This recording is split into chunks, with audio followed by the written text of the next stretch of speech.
We are lighting the candle, a world that works. And I'm Bill Correll. I'm here once again for my joyful weekly reunion with my buddyette and best palette online, Jan Jeremias. And so we were just sharing a little bit about, the access to kind of welcoming bliss into your life, or welcoming the the freedom of joy into your life. And I you know both of us have a little time in grade. We've studied a few things. We kind of know what's up in the world. However, when human beings get stuck, all the training that you've ever had is not necessarily useful to you at that moment. So access to joy may require different things than it has in the past when it seemed to have worked for you.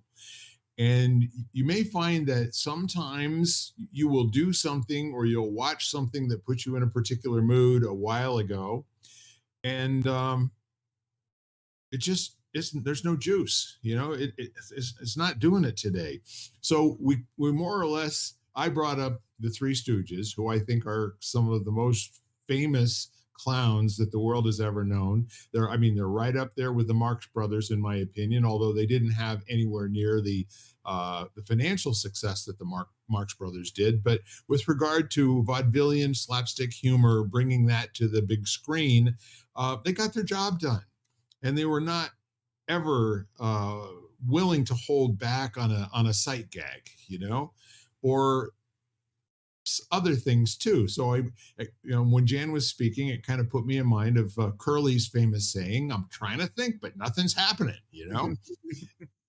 And when you take a moment to just analyze that sentence, is both brilliant and idiotic, at the same time, which is kind of a cool thing. And I wonder, if being free from the downs and being free from those thoughts that seem to be dwelling longer than you'd like them to hang around has something to do with your unwillingness to take a moment or two and go through the process of actually clearing your mind. And that process is something that somebody who not only teaches yoga, but teaches yoga instructors, at some point as you're going along, what you seem to forget is that clearing your mind changes over time. It's a dynamic thing, right? Absolutely. I think that of late I've come to realize that even more so, as I've realized that I can't attach to a particular way of doing something, like let's say getting centered or getting grounded. And I have to be willing to be a little bit flexible, which for my very kind of like controlling brain, like systematic brain sometimes is hard. But on the other hand, it's actually quite easy and because it helps me get in touch with where I am at that moment. But there are certain days, and not to say that it's like, I want to be clear here that it's not necessarily do I know. Like sometimes I sit down and I'm like, okay, this isn't going to work today. And I don't know until I do it. And then all of a sudden my mind's distracted and I can't settle. And I'm like, okay, what else could I do to get myself a little bit more grounded today? And then because I don't know, might obviously would pay for me to ask that question beforehand, but sometimes I don't do that. And I go to sit down and I'm like, okay, this isn't happening today. I've got to do something different. And that different is um, maybe different every day, but not attaching to a particular way of doing it. And I was listening to a wonderful podcast by a guy who wrote a book called Chatter. And so, first of all, I love the title of the book, on, mind chatter. And uh, so, one of the things he said, which I thought was just such a good, because the image that I had in my head was great, was the fact that he said, you have all these tools in your toolbox. And having done as much trainings and sort of self work that we've done through the years, we have multiple tools we can draw from. And he said, remember, because it's not always one tool.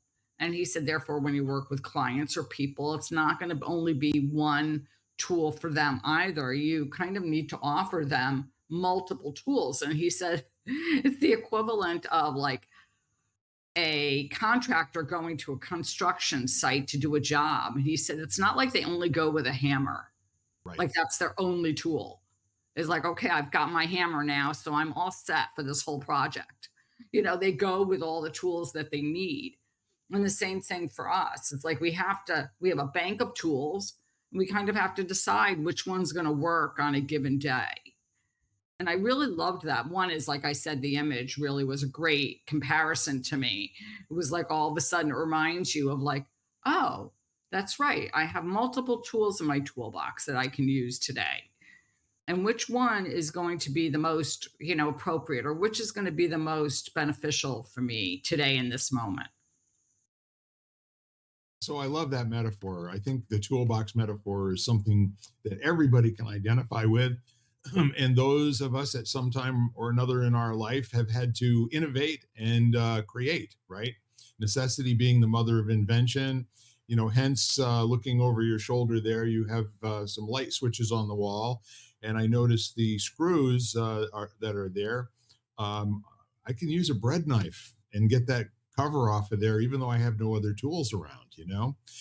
Um, there's also a whole notion of, when you ask a question that is searching a finite database, as like, for instance, which tool shall I use today? It's a little different than asking what tool should I use today? And that may not come from your toolbox, but it may be a new invention in the moment where you can actually take a second and explore a little bit and see if you're starting to wake your joy up. When you can wake your joy up even just a little bit, that's like encouragement to keep going and see what else is there. Yeah, I mean, I don't think, to me, I don't really, not that I don't think about joy, but I think about, to me, maybe because being at peace is joyful. There is that, and so I think of it as like, what's going to make me feel more centered and less scattered, or what's going to make me feel, that's for me. And I'm not saying other people might think of it as joy, but for me, that's what draws me in. It's like, okay, what's going to make me feel centered and grounded, less anxious, less worried, uh, more positive. Um, because in that space to me is joy, in that, because when I'm in that space, I am joyful.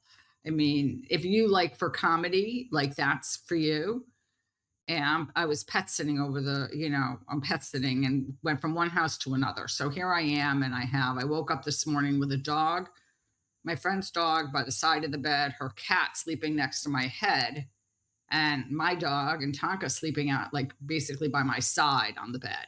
And I was surrounded by animals. And to Yeah. me, I was perfectly joyful. I was like, this is my happy place, like right here, right now, surrounded by all these animal creatures. Like, you want to get me happy, show me a picture of a dog or a puppy, a kitten or a puppy, I'll go in. A baby is the same way, like a beautiful picture of a baby or something like that. It kind of reminds me of those carefree times. Yeah. And, when life was what I would call quote unquote simpler. Yeah, with your kind permission, I'm going to do a little bit of work with your languaging, okay? That Okay. might be useful to some of our folks out there. That we are all kind of taught that we have to work in the realm of change, also, like more, bigger, better, less, that sort of thing. A comparison of where I am right now, like I'd like to be less unhappy than I am at this particular moment. So why not just put that all to the side for a moment and play a game called transformation?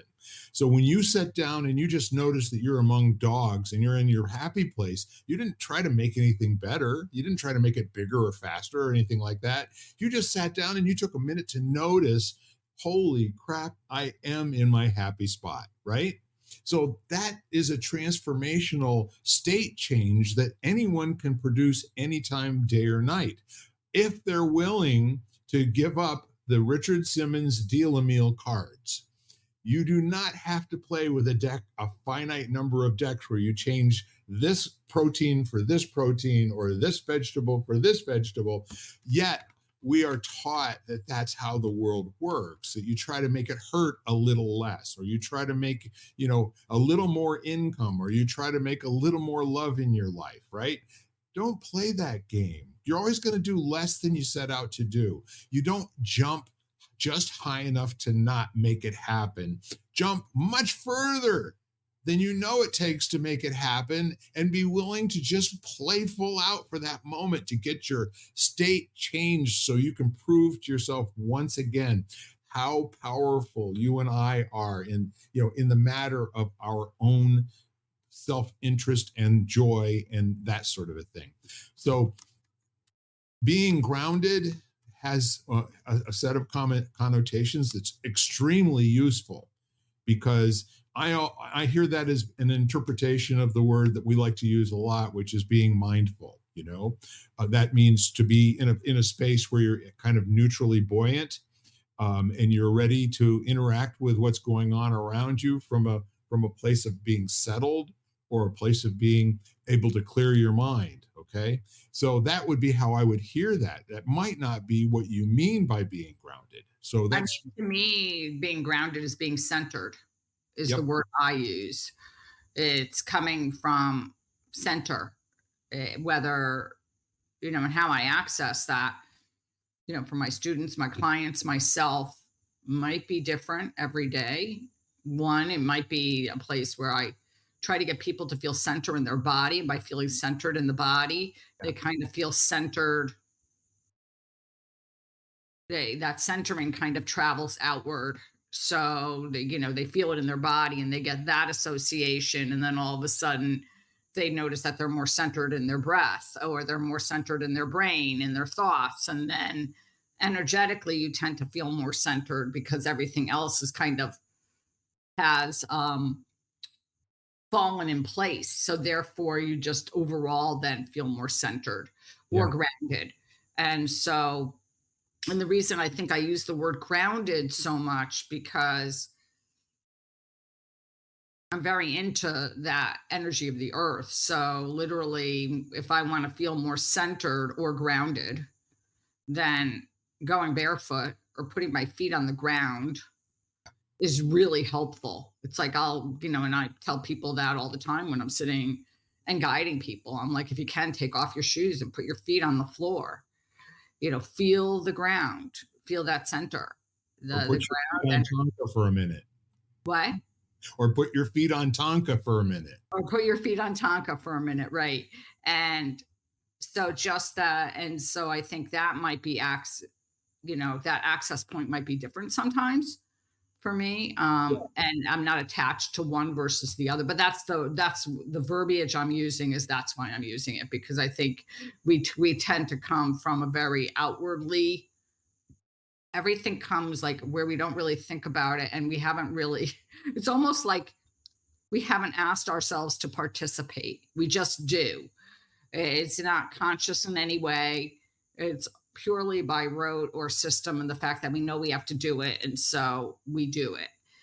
And and there's no that lack of mindfulness or awareness just doesn't happen. So is training ourselves to come from a place that's where you're like really participating. See, I love what you're saying, and part of the reason why I use so many different ways of explaining a concept is because it lands differently with different people based on their experiences, what training they've had, what they're interested in at present. So from somebody who is an electrician standpoint, being grounded means literally that your circuit is connected to the earth. That is where the negative charge, is going to dissipate, in a predictable way that's not going to cause a fire, right? And so if you take that and you're thinking, and you're kind of moving along the lines of, well, so can the word balance be used there a little bit, and what would that look like? Or equilibrium, and what does that look like? Or stasis, where you are just in a state of being that's ready and able to go into action in any direction based on whatever decision you make or whatever stimulation comes from the outside. When you start playing with all the different words, and I encourage people to do this, you start getting into the area of invention, where you can get out on the skinny branches of what used to work for you, but is no, that's not it anymore, you know? Well, or that's not it today. Like it might not be it. Like it may not be it for a period of time. Right. Yet all of a sudden one day you revisit it and all of a sudden it's back. And that's what helps you however you want to use. And I was laughing at your electrician. I was kind of smiling because in yoga, we always say, like, we use the term plug in, Yeah. literally plug in. And that could be anatomically plugging in the fact that you take your arm and you draw the arm bone back into the shoulder socket. So we call that plugging in, so you're working from your body versus working from the extremity in a Yes. physical sense. But energetically and emotionally, it's that access point where you actually plug in. It's like all of a sudden you plug in and you're like, oh, okay, now I'm fully lit up, like, or fully present. Yes. I'm going to move from that action. So when you use that electrician's, metaphor, I was like, oh yeah, plugging in. And so I could, when I used that with my student, actually my client, I had a client this morning and I literally talked about that with her. Um, Yes. drawing up that, thinking of letting as your feet are placed on the ground, actually drawing the energy up through the bottoms of your feet into that, into the point, the meridian that's down there that draws the energy up. And I said, think of your literally plugging in, that your feet are drawing up that power, that energy into and if you're really quiet, you can actually feel that energy, which is kind of amazing. Yes. It's like you sit there and you're like, okay, the first few times it happened, I was like, what's happening? What's really happening here? As I was very conscious of that. And then all of a sudden I could feel like my hands start to pulsate or throb or get warm or another part of my body. And I'm like, okay, this is, this is kind of strange and creepy in a way, but it really does work. But Yes. that whole, and I think in a technological world, that idea of plugging in makes a lot of sense to people. Hopefully, certain people, other people it might not resonate with, but just like we plug in, it's like this, it's this whole idea of, for us, it's like we choose what we're going to plug into, and we unplug from other things. It's like we disconnect. If you're going to get into that analogy, it's like, okay, well, I'm going to plug into this and I'm going to unplug from the world for a moment, or I'm going to unplug from technology for a moment and I'm going to plug into nature, you Yes. know. And so it just makes it a really easy way for people kind of to grasp and think about doing something else. What I love about that is, again, there are just so many different ways of expressing something that starts getting you sneaky close to sharing an actual internal experience. The gal that I do my chair yoga with every day, her name is Anka, and it's a program that I subscribe to, and the person who is more or less narrating the poses and what we're doing and the experience of it. And it's, we're constantly being reminded that breathing in clean, new, pure energy, and then when you breathe out, you're actually allowing any negative energy in your body to go straight into the ground, you know? So you're not only drawing the energy in from around you and up through the ground, you now can also take whatever trauma is going on in your body. And I'll tell you, there are times I get goosebumps. You know, I can actually feel sensations in my skin. I'm feeling it right now because I'm recreating that moment for myself. And when I get goosebumps, I know I'm living the right kind of life that I'm intending when I get out of bed in the morning, as early as I get up most days. I don't get up so I can be bored. You know, I don't get up so I can really like, think, oh, okay, so I'll make it through this day somehow. No, I want to have a life that's out on the edge with human beings and sharing, as who was it? Jennifer Lopez used to say, getting goosies, okay? Because goosies are good for your soul. And for no other reason than it just gives you a powerful feedback that you're alive, your life counts for something, and in this moment you really are feeling self-expressed and joy. Mm-hmm. Yeah. And I think what I love about the conversation is this whole kind our whole dialogue around or conversation around the fact that there are different ways. And like I said, coming from a place where, my father was an engineer and I was a scientist, like everything, and almost attaching to a protocol, where you're like, and I think that that's as human beings. And even when we work with clients, we tend to want to say, okay, and everybody would love to say, okay, this is the one thing that's going to fix you, or Yeah. this is the one thing that's going to help you. Um, or however, whatever, you can fill in the blank, this is the one thing that's going to heal you.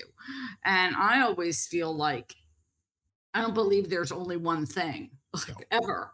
Yeah, and that's the way I've always looked at my health. I mean, I count on nutrition, I've done acupuncture, chiropractic, I've done energy, I've had energy medicine practitioners, I've had all these kind of different types of individuals, because I don't think there's only one solution for that occurs. I think there are multiple solutions for everybody, and you kind of have to figure out which ones you need and which ones help you and kind of thing. And I think this is the same. And so I love the idea of finding something that's going to work for you. And there's no right or wrong in this. It's not like oh, this is the way. And if you do it, if you don't do that, it's wrong. Because that's the way our brains are used to. And that's the way our society is used to labeling everything. This is Yes. the way you should go about this. And if you don't do it this way, it's wrong. And I'm like, nah, it's maybe just not for you, because you're unique and you come with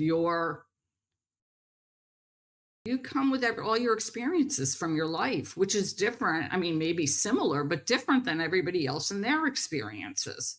Yeah. So, what's going to work for you? Yes, there are things that I share that I'm sure help people. But then and what I would call myself, let's say, as a guide, what I'm doing is yes, I've gotten to the point where I can, my students will sit there and say to me, how did you know that was what I needed today? And it's always uncanny, but it's so true. But then that's the training that you pass on to them, is the fact that they get to kind of experience that for themselves. And even on the days that they work with me, they still have the ability to access that when I'm not there. Right. Yes, they do hear my voice in their heads, from what I've been told. They'll say, I heard you, Jan. You were saying this, like, and it always makes me laugh.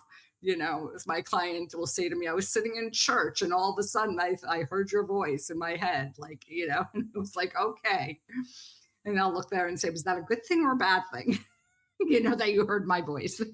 But it always makes me laugh. But, I don't, the goal is to empower people. And that's a really great word, is to empower people with a buffet of tools to sit there and get there for, they're going to choose they're going to get to the buffet and they're going to say, well, today I feel a little bit like I want I want the potatoes with rosemary, and I want this protein, and that's what's going to fit me today.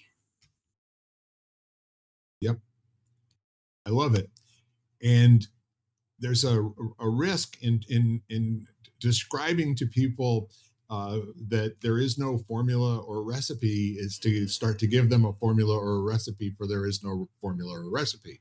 And the point is more along the lines of you can be somebody who is a practitioner and gets the manual out and reads all the steps to cause something to happen, or to program something, or to change something, or to carve something, or do some material change in the world. Or you can be a Jedi. And the whole notion of being a Jedi, where you actually are in charge of moving things with nothing more than your mind, and the hardest thing in the universe to move is the 5.5 inches in between your earlobes. When you can master going from a state that you choose not to continue and creating a new state, not changing, but creation of a absolutely brand new state that you've never experienced before, and you are now in control of bringing into your life in this moment. That's empowerment. And empowerment isn't a little more. Empowerment is having access to power, any amount you want. And we need to teach people that they play too small. You know what I mean? In Mhm. terms of, if you're going to stretch your mind, why not, as a famous man once said, if you're going to be a bear, be a grizzly. Okay. Grizzly, I like that. As you were To me, the formula and the recipe Yeah. is to remember you have a toolbox. Like, that's the formula and the recipe. It's to train people when to go to the toolbox, to actually ask them the important questions when they want to go beyond, or when they want to, like, let's say, just not get through a day. And which makes it sounds like it's like when I call my mother and I say to her, well, how you doing? She's like, managing. I'm like, managing, what does that mean, mom? How would Managing. you say that word to someone who loves you? Managing. And I'm okay. Is that good? Is that bad? Is I'm it like continuing to walk by the open windows, if that makes any difference to you. right? And so I'm like, okay. And I learned years ago that managing was not necessarily good, because it turned Fine, fine. it turned out that at one point she kept on saying that, and she was really, really sick. Yeah. So I'm like, okay, And so I actually had a friend who said that word to me the other day, because her mother or father used it, and I was like, okay, managing. And so it just made me laugh. But this whole idea of getting people to ask that question of, like, okay, what's in my toolbox that I could gravitate to today, or feels right to me today, that might move me beyond, that might take my day um, into a, like, a beyond state. And maybe it's, you need something to look forward to. Maybe it's like, I'm really excited. I've been online with a group for, like, probably over a year. Yep. And we meet on Wednesdays, and it's an international group. And so one of the women lives in London. So it turns out she's doing a cruise up the eastern coast, up the eastern seaboard. Um, and we're going to meet in Newport. Nice. Um, so I'm so excited, because I've been online with her on and off for over a year, Yeah. and we've been on one-on-ones on Zooms for a long time, and we're actually going to meet in person. And so I'm super excited. And it might be you need something like that. Like, make a plan with a friend, go to dinner, like, do something that's outside of your normal routine, to make life seem a little bit more positive, and a little bit less like, oh, same old, same day, different. Yeah. blank, kind of thing, or different day, same, like, that's the one I Right. meant, and that's the one I meant. Said it wrong in reverse, but you knew what I meant. But yeah, it's like to give it a little bit more just umph and realize that there are, the possibilities that are available, I guess, is a really great way for me to put it. And so the idea to me of ask, to me, empowering people to ask the questions. And it is something you said you love different verbiage because somebody, you almost felt like you could like you were getting that experience. And I think that that's what, to me, is so compelling about what, we share, is the fact if we can get someone to have that experience, Yeah. or to even want to try to get to that experience, Yeah. because I think stuff we describe sometimes is very experiential, and a lot of times it's very hard to articulate. Yeah. We're,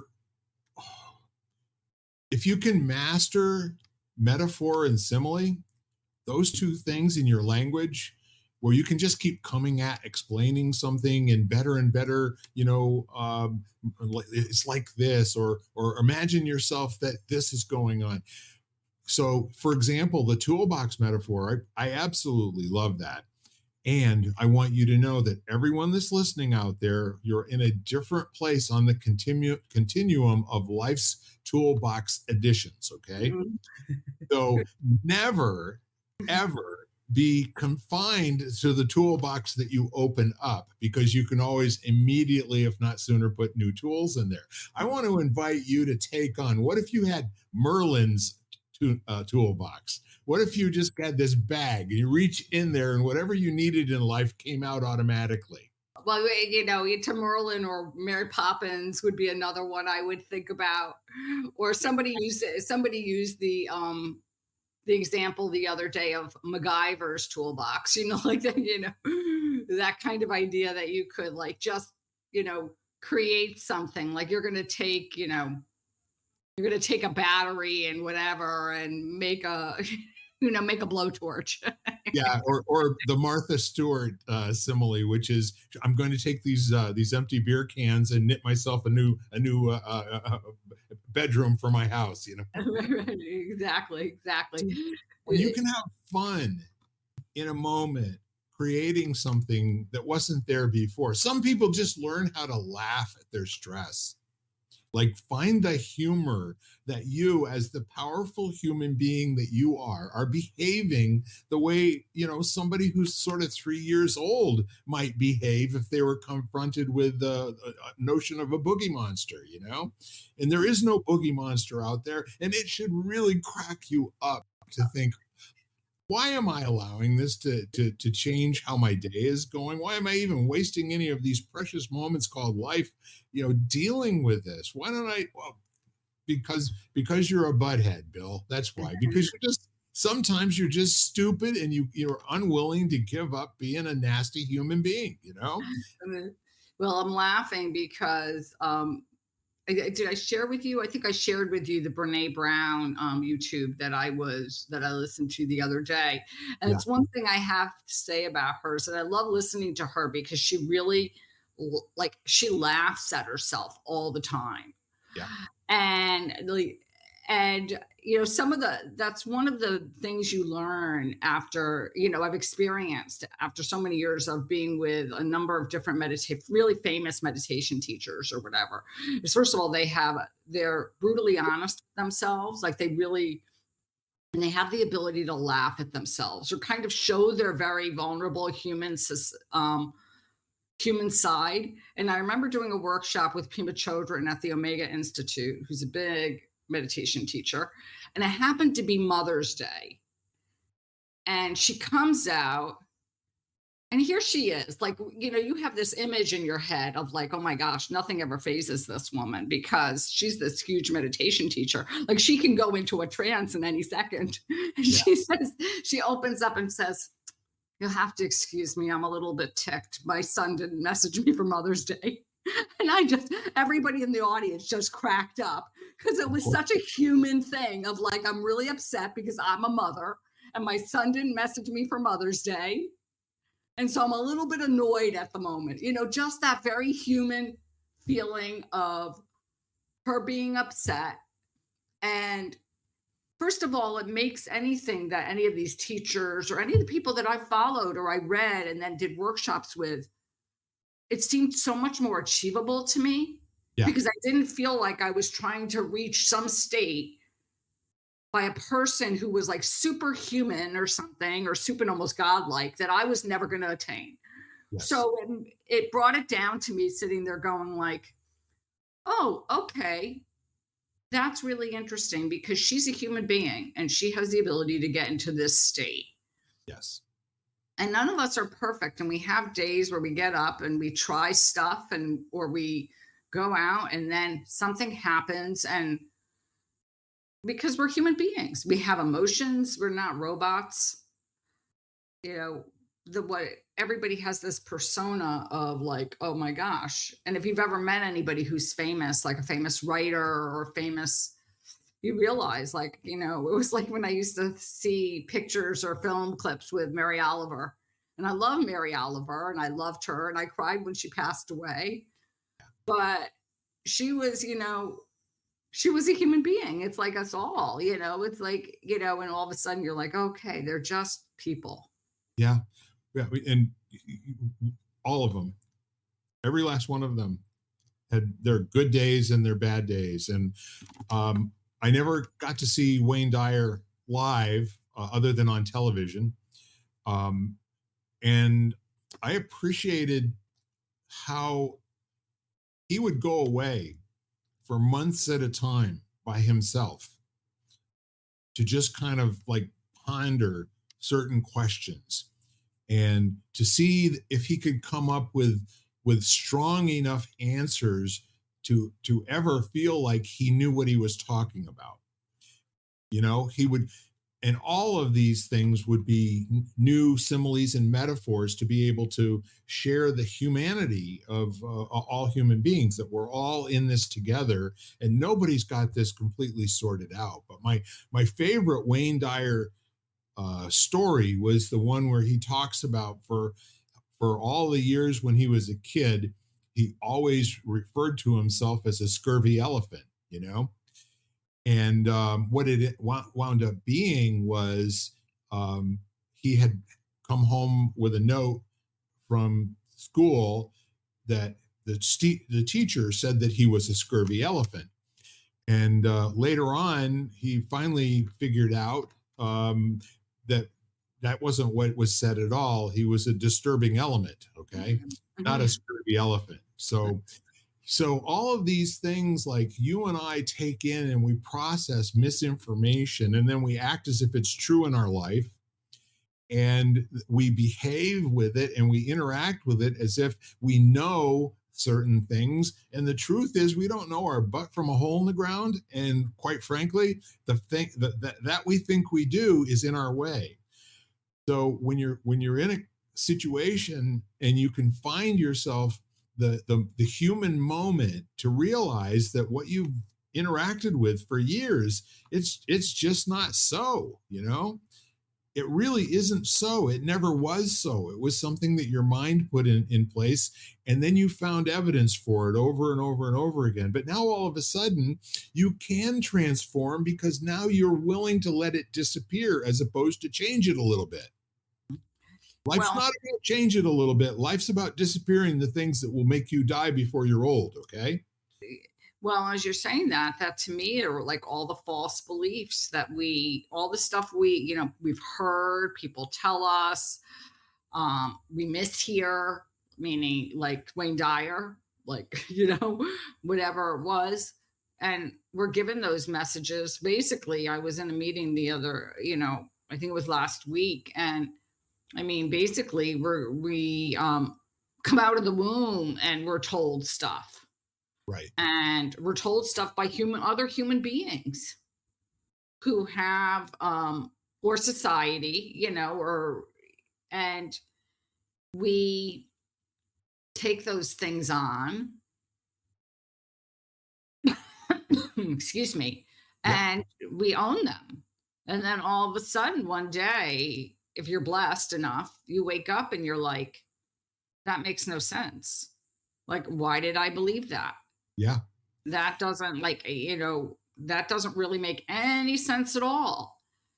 And then we start to question because we're like, oh, and you realize how much of your life was dependent on that, or you molded your life based on whatever that was. Yep. And you didn't do things, you did other things or whatever. And then all of a sudden one day, it's not like you wake up and the fact that they're not true. Um, I mean, for me, it wasn't like I felt regret in the fact that I didn't do certain things. I just kind of looked at it as for me, I'm thinking about one example. It was just this observation of like, oh, I based so many decisions I had made on the fact that basically I took whatever that was as fact. And really it wasn't a fact. Like it wasn't true at all. See, it's brilliant what you're talking about right now, but when you consider, um, they say somewhere around 80,000 thoughts a day. Who knows? Okay. Right. But it's a lot. And you keep the ones you keep, and you kind of like fall in love with some of them. Most of them are not your most inspired thinking, but they're thought distortions. They're not true, and they're not true. They're just a thought. And then people think it's them, that their mind is creating these thoughts. They're really not. You probably have gas and you don't realize it. But the point is, when you choose these thoughts, you're not doing it consciously. You're doing it subconsciously. And then they're going to keep recurring for you as long as you empower that thought moment and you don't give yourself the opportunity to question, is that something that's really serving me? Or can I kind of like just let that disappear? You know? Well, and I'll give everybody an example, like just so our audience has an idea of it. So years ago, I remember, I mean, I was a kid, and I remember overhearing my mother was talking on the phone to a friend of hers or was with a friend, I can't remember. And I think my mother commented on what what I wanted to be when I grew up. And the woman said, "Oh, well, Jan's not smart enough to do that." And I remember it. I mean, obviously I remember because I'm repeating it to you now, but I Right. remember that being planted in my head and kind of molding certain decisions I made of like, oh, I can't do that because I'm not smart enough.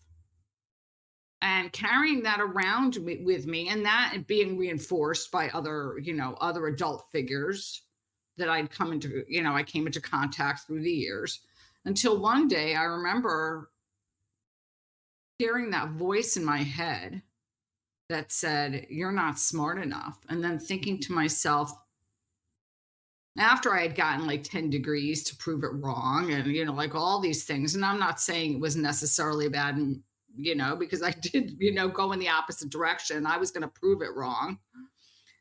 But then realizing how dumb it was, I'm like, that's really dumb. And how long it took me, one, to get there, that I did regret. I'm like sitting there going, I'm finally realizing this at the age of whatever, 40, 30, 50, whatever it was. I think it was like 40. So it wasn't like, I was, but, and then all of a sudden realizing, my gosh, that's really dumb. And then I was able to let it go Yeah. because I realized how totally, totally ludicrous it was. And Yes. I was like, that's really it's really like a stupid thing. And I have beliefs that I've written about and that I still carry. And I know, but it's with conscious awareness. Like it's kind of like I know it and I'm still trying to, in my way, navigate to a place where I can let it go or realize it. But that's why there's life to me. That's why I have a human experience because eventually I believe that I'm gonna wake up one day and say to myself, "Okay, I'm done with that one. Like, I'm done." Yeah. But I do think there are ones we can definitely let go. And it is this almost, I want to say it's not even like it wasn't even really like a conscious. It was just like, oh my gosh, that's dumb. And then it went. I was just like, okay, it's gone now. you See, know. that that's exactly the formula, okay?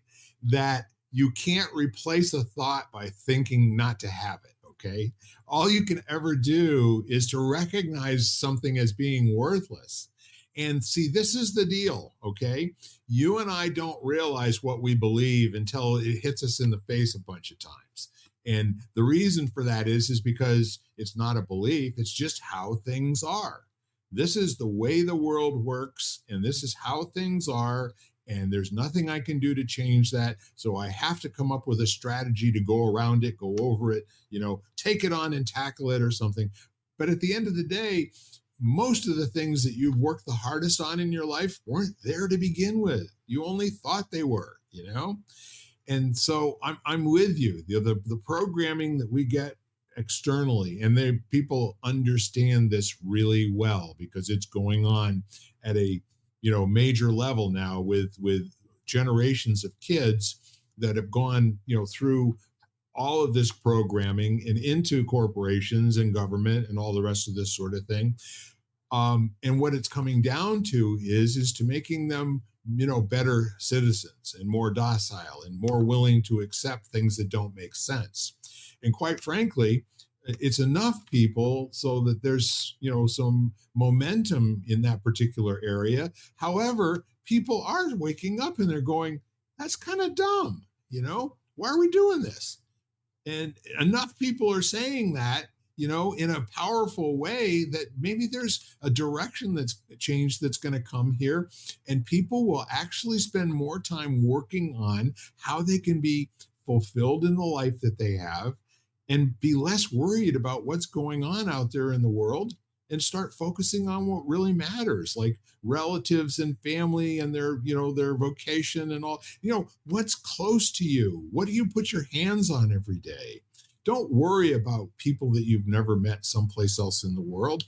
They'll take care of themselves or they won't, as time has always gone by. And that's what happened. If there's something that you can do with wherever you are, work with what you have, as Teddy Roosevelt, work with what you have wherever you are, at the time. And by doing that, you maintain this image of yourself that kind of persists through time, that you are somebody that makes a difference, that you are somebody that cares. And how you're doing that is you're making it show up in your community, in your church, you're making it show up in your school system, you're making it show up on your block, you know and when people are doing that, it's a And I think, beautiful. yeah, no, absolutely. And I think you're having an impact by the people you interact with, basically. Yes. And I was just having this conversation with a friend of mine. It was a beautiful, beautiful group he created. And we were talking about that because I remember for years when I started doing a lot of these practices and a lot of these tools and kind of wondering, like doing it for myself, but often wondering and thinking to myself, like, what am I doing to make a difference in the world? Like those big questions, like, okay, that's great, but how am I contributing to the earth and to the people in the world or whatever. And then realizing I was, because every person I interacted with, I was different because of it. So I was coming in it as a different person. Yes. I was coming in kinder or more compassionate or more empathetic or more loving. And so in that way, I was having this great impact on the world. And to me, if each person could do that, what would the world be like? If each person could come at it and think to themselves, I'm the best version of myself I can be at this moment. And there are days when when getting by or just enough is just enough. We have stuff going on. Like I have a client right now whose mother's really ill. And so getting by is very different than when, let's say, she doesn't have a day like that. Right. But whatever situation or circumstance we're in, coming at it from, okay, I'm going to do my job today is to be the best version of myself that I can be. I like that. And how would you know? I would say, why don't you give yourself the gift of satisfaction every once in a while? Just plain being satisfied with where you are right now, you know? And the, the need to put a ruler against it and measure and all that sort of thing, it might just come down to, I'm really glad I'm alive today. It might just be that simple for a minute or two. And that might be the place that you want to go to when things are not looking good. And you can ask yourself a series of questions, to get to access to that. Or you can take your shoes off and walk in the dirt or put your feet up on Tonka or whatever it is. That's right. That's right. I mean, he's on the floor right now, so he makes a perfect ottoman at points. Absolutely. But I think you're absolutely right. And in a way, I love that word, Bill, because I think it's a word that can have like that word satisfaction. And I gave a workshop this weekend, and it was on abundance and recognizing the abundance that's already there, that Yeah. we already have, and focusing on that as opposed to all the things that are missing or we perceive are missing.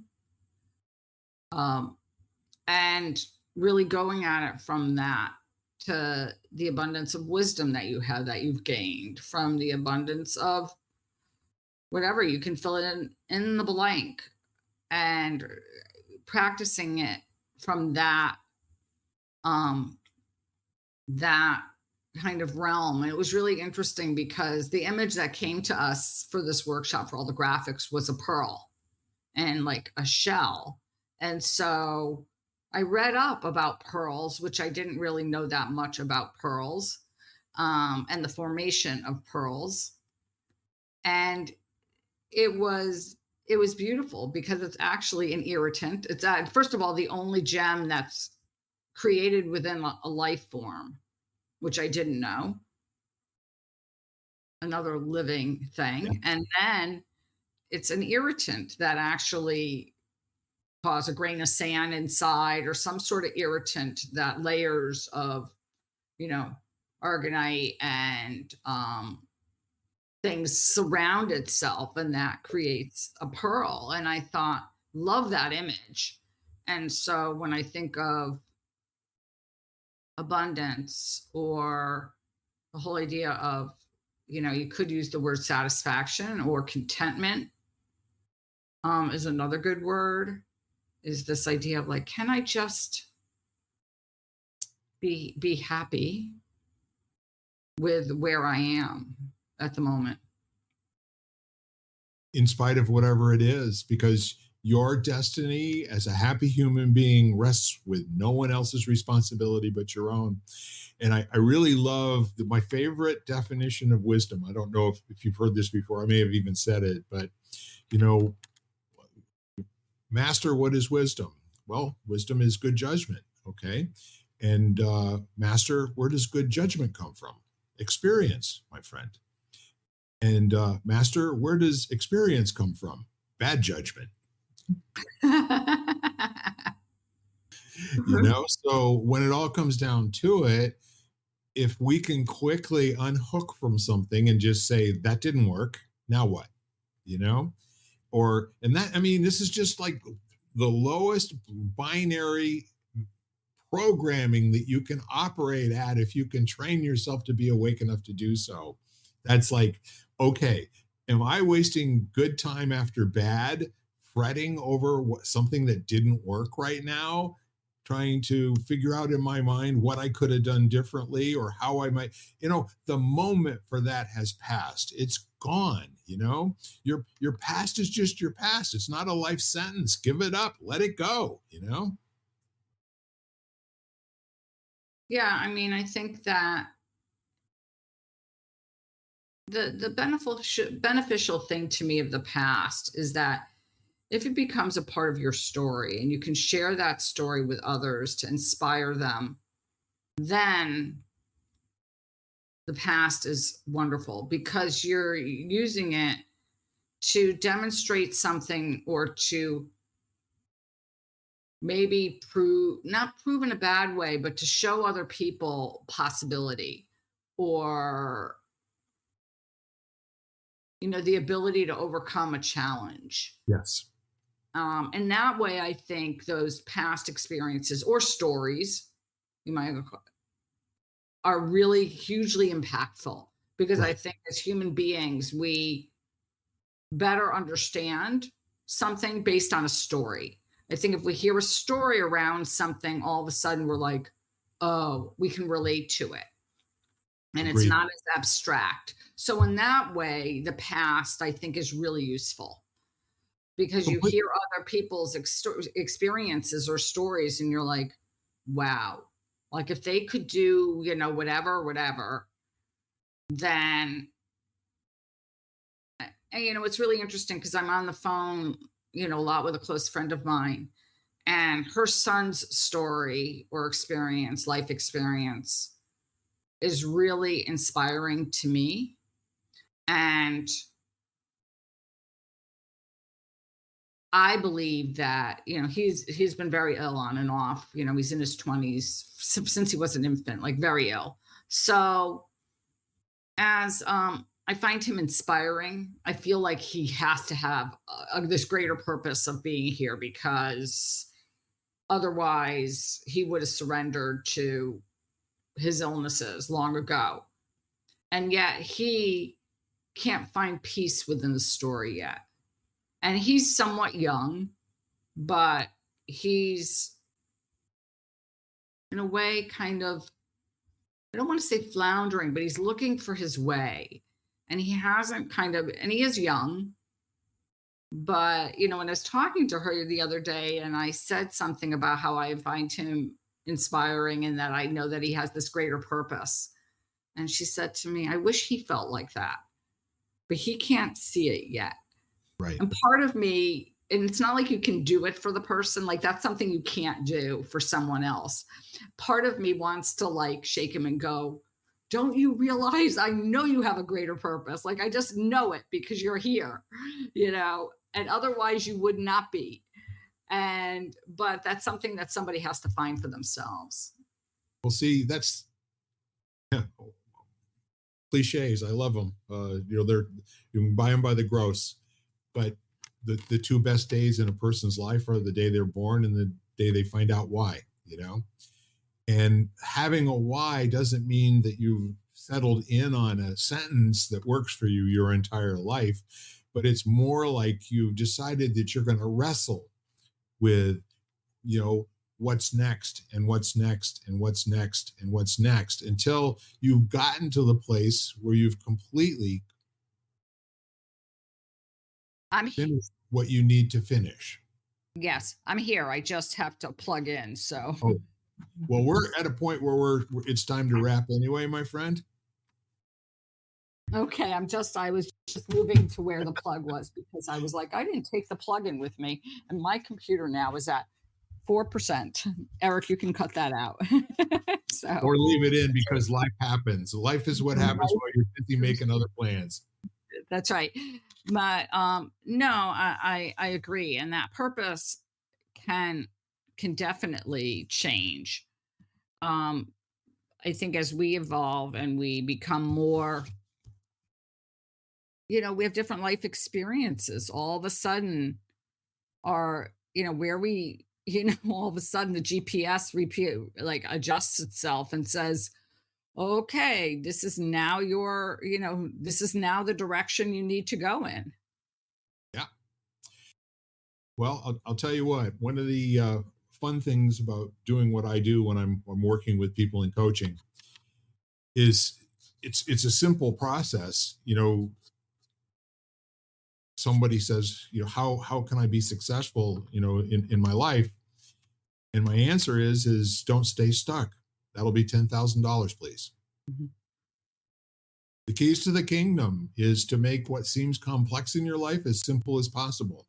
When you can simplify things down to what's the next thing that I need to do to be the best version of myself today, let's say that that's what you're working on all the time, and that you're again going to, look for evidence in the world that it's making a difference for other people, if that's what you're up to, or you get satisfaction, or you get both, you know?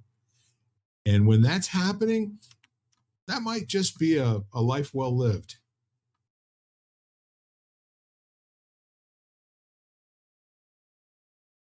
Any summary thoughts, my friend? Um, no, I just think it was a beautiful conversation today, and I really liked this direction of just taking a moment. Um, Years ago, I remember I always say I get inspired in Trader Joe's. So talk about real life. And I was standing at the checkout and there were the cards that were standing there on the side, kind of thing. And I look up and there's this card like right at eye level and it says, "Bloom where you're planted." And I remember sitting there going, "Oh," all of a sudden it was like, "Oh," as opposed to dwelling on, what I wanted or where I thought I should be or where I wasn't. All of a sudden I thought to myself, "Oh, I'm supposed to be where I am." And I'm supposed to, not in a bad way, but when I say supposed to, I'm supposed to be where I am and I'm supposed to look at that and be the best I can be in that situation. Like all of a sudden it was like bloom where you're planted. And at the time, I remember feeling like it was like, whoa, okay. It was just like, it was like a message that was like kind of all of a sudden I got this electrical shock kind of thing of like, and that's what I would say to everybody: bloom where you're planted. Yeah. Yep. And it might turn out that you deserve a round of applause And you for probably do. And whatever it was you got through today. that's right. Absolutely. Well, thank you again. And Jan, thank you for your terrific energy.